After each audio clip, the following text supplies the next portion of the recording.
Friends, आज हम आपको रेडिकल्स के बारे में समझाएंगे। रेडिकल्स क्या होते हैं और उनका नाम हमें कैसे लिखना है। रेडिकल्स का मतलब है, रेडिकल्स का मतलब है कि एटम या ग्रुप ऑफ एटम जिसके ऊपर चार्ज होता है। ये रेडिकल्स दो तरह के होते हैं, पॉजिटिव और नेगेटिव। पॉजिटिव रेडिकल पर पॉजिटिव चार्ज होता है, नेगेटिव रेडिकल पर नेगेटिव चार्ज होता है। पॉजिटिव रेडिकल के एंड में IUM आता है।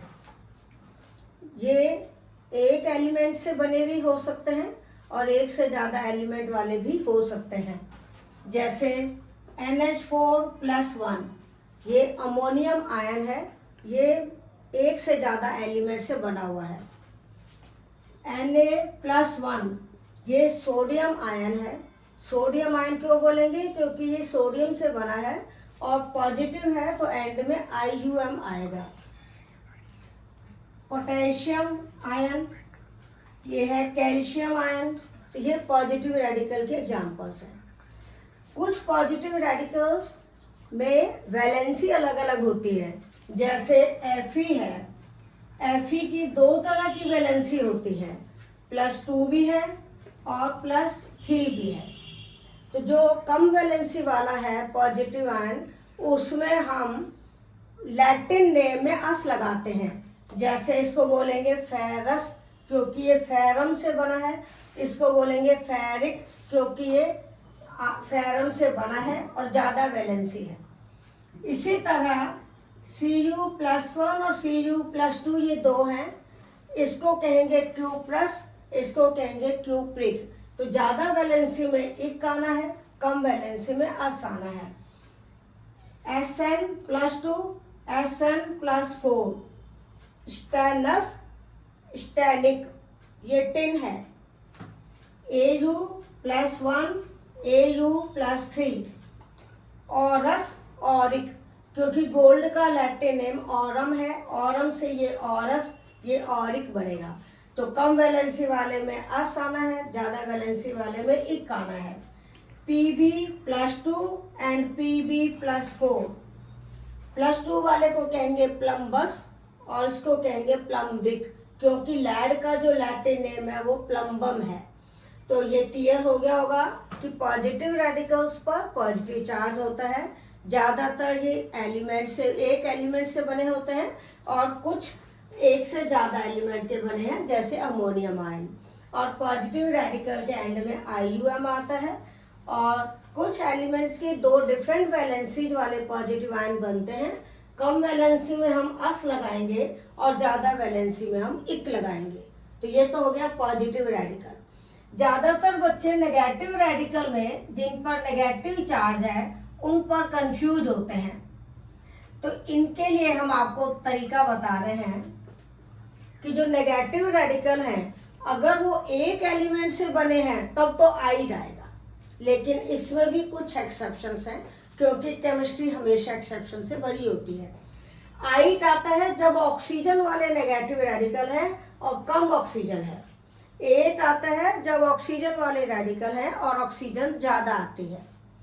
और एक नेगेटिव तरह के नेगेटिव रेडिकल वो होते हैं जिनमें बाई लगता है। बाई उनमें लगता है जिनमें H पॉजिटिव जुड़ा होता है। तो आज हम आपको ये क्लियर कर देते हैं कि आइड कब आएगा। जैसे N-3, इसको हम कहेंगे नाइट्राइड क्योंकि ये एक एलिमेंट से बना है। O-2, इसको हम कहेंगे ऑक्साइड, ये ऑक्सीजन से बना है। H-1, हाइड्राइड, ये हाइड्रोजन से बना है। Cl-1, क्लोराइड, ये क्लोरीन से बना है। तो ज़्यादातर तो एक एलिमेंट के बने हुए हैं जिनमें आइड आ रहा है, लेकिन OH-, ये दो एलिमेंट का है, इसको हाइड्रोक्साइड कहते हैं। एक है NH2 नेगेटिव, इसको अमाइड बोलते हैं। NH-2, इसको इमाइड कहते हैं। ये है इमाइड, ये है अमाइड। तो यहाँ ध्यान रखना, ये एक वैलेंसी वाला है, ये दो वैलेंसी वाला है। N-3 नाइट्राइड है। तो एलिमेंट, अगर एक एलिमेंट वाले में ज़्यादातर आइड आ रहा है, लेकिन कुछ एक्सेप्शन है, जैसे Cn नेगेटिव, इसको साइनाइड बोलते हैं। तो ये तो हो गए आइड वाले। आइड हम कब लगाते हैं? जब ऑक्सीजन कम हो। जैसे हम कंपेयर करके लिखते हैं, एक NO2 नेगेटिव और एक NO3 नेगेटिव। इसको तो कहेंगे नाइट्राइट और इसको कहेंगे नाइट्रेट, क्योंकि ये ज़्यादा ऑक्सीजन है, इसमें कम ऑक्सीजन है। या हम जो याद कर सकते हैं, ये इक एसिड से बना है, ये अस एसिड से बना है। SO3-2 और SO4-2, ये है सल्फाइट, ये है सल्फेट। CO3-2 ये कार्बोनेट है। अब अगर इन नेगेटिव वालों पे H पॉजिटिव जोड़ दें, जैसे कार्बोनेट पे H जोड़ दिया, तो माइनस चार्ज कम हो जाएगा, क्योंकि हमने H पॉजिटिव जोड़ा है, तब इसमें बाई लगेगा, तो इसको कहेंगे बाई कार्बोनेट। तो आज हमने आपको ये क्लियर किया है कि आइड कब आता है, आइड कब आता है, एट कब आता है, बाई कब आता है। तो ये HCO3-1 ये बाई कार्बोनेट है और ये CO3-2 कार्बोनेट है। इसी तरह SO4-2 सल्फेट है और इसके ऊपर H लगा लो तो बाई सल्फेट हो जाएगा। बाई सल्फेट को हाइड्रोजन सल्फेट भी कहते हैं। कुछ नेगेटिव रेडिकल और हैं, जैसे CrO4-2, इसको क्रोमेट कहेंगे। Cr2O7-2, इसको डाइक्रोमेट। तो ये डाइक्रोमेट 2 क्रोमियम से याद कर लेना। MnO4 नेगेटिव O-, एक होता है MnO4 2-2, ये है पर मैंगनेट, ये है मैंगनेट। तो आज हमने मैक्सिमम ये कोशिश की है कि आपको कंफ्यूजन वाले रेडिकल बता दिए जाएं। रेडिकल्स तो आपके कोर्स में बहुत ज़्यादा हैं। अब लास्ट एक बात मैं और बस समझा दूँ, फिर मैं अपना वीडियो बंद करूँगी। जैसे ClO2- है, ClO3- है, ClO4- है और एक है ClO-। इनमें कैसे पहचान करोगे?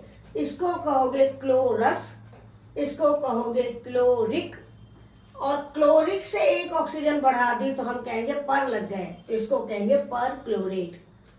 और जब क्लोरस से एक ऑक्सीजन कम कर दी तो हम इसको कहेंगे हाइपोक्लोराइट। तो ये नेगेटिव रेडिकल में कम ऑक्सीजन वाले में अस आ गया, ज़्यादा वाले में इक आ गया, ये 2 तो आपको करने ही हैं। फिर इक वाले में एक ऑक्सीजन और बढ़ा दी तो पर लग जाएगा, तो पर क्लोरेट कहेंगे। और इसमें एक ऑक्सीजन कम कर रखी है तो क्लोराइट से हाइपोक्लोराइट बन जाएगा।